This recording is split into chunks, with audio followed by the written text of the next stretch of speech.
Most people think $50,000 in savings is just a number, a milestone, something you post about in a personal finance subreddit and move on from.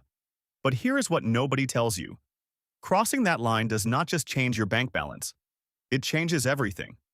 The way you sleep at night, the way you think about your job, the way you make decisions you used to lose weeks of mental energy over. Something shifts, and once you feel it, you cannot unfeel it. So what actually happens after you hit $50,000? Let me walk you through it. First, let's get one thing straight. Most Americans never get there. According to a 2023 Federal Reserve report, nearly 37% of adults in the United States could not cover a $400 emergency expense without borrowing money or selling something. Not $50,000, $400. So, if you are working toward this milestone or you have already hit it, you are already operating in a different category than the majority of people around you. That is not a flex. That is context. Because understanding where most people are helps you understand why $50,000 feels like a different world. Here's the first thing that changes: your relationship with fear. Before $50,000, money anxiety is a background noise that never turns off.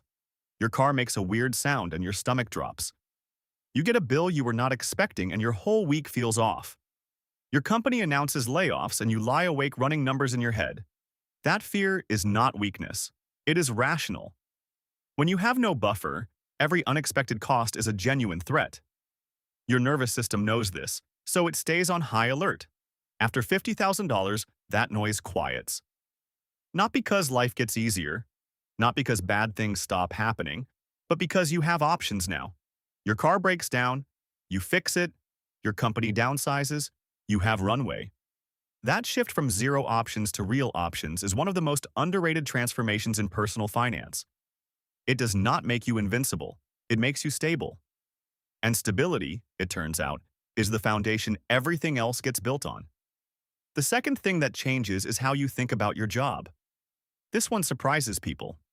You would assume that saving $50,000 means you are more invested in your career, more motivated to keep the income flowing. But what actually happens is different. You become less desperate, and less desperation means more leverage.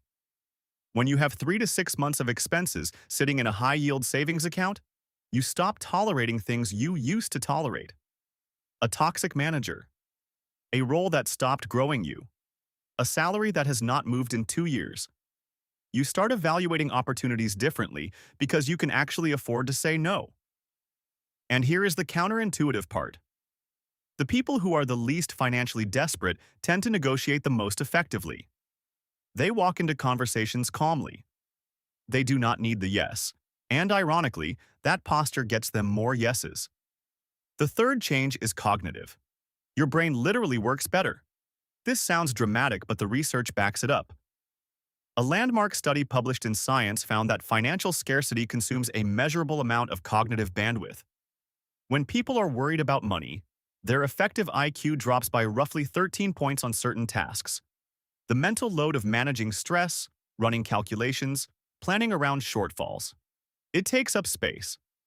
Space that could be going toward decisions, creativity, long-term thinking. After $50,000, that load lightens. You are not smarter. You just have more of your brain available. And that extra bandwidth compounds in ways that are hard to quantify but very easy to feel. Now here is what most people do not expect. The fourth change is that $50,000 starts working for you. Before this milestone, your money is mostly just sitting. Maybe in a checking account earning nothing. Maybe in a basic savings account earning a fraction of a percent. But once you hit $50,000 and you put it in the right place, it earns interest. Real interest.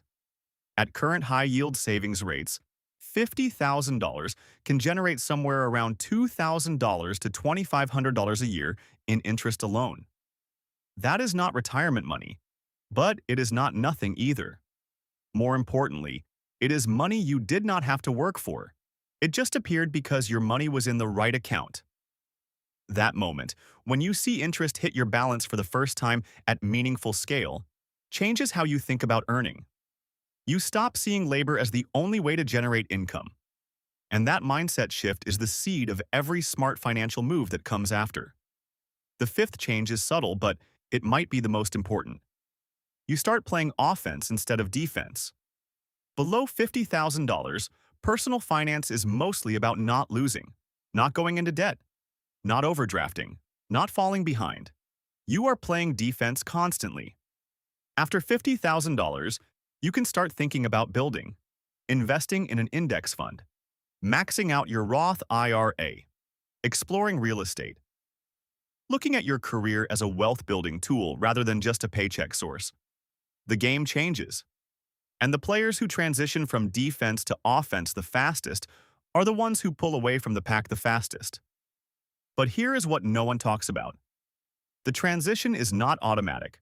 Plenty of people hit $50,000 and immediately feel the pull to spend it. On a car upgrade. On a vacation they have been putting off for years. On a down payment for a house they are not quite ready for. That pull is normal. You have been deferring for so long that your brain wants a reward. And there is nothing wrong with rewarding yourself intentionally.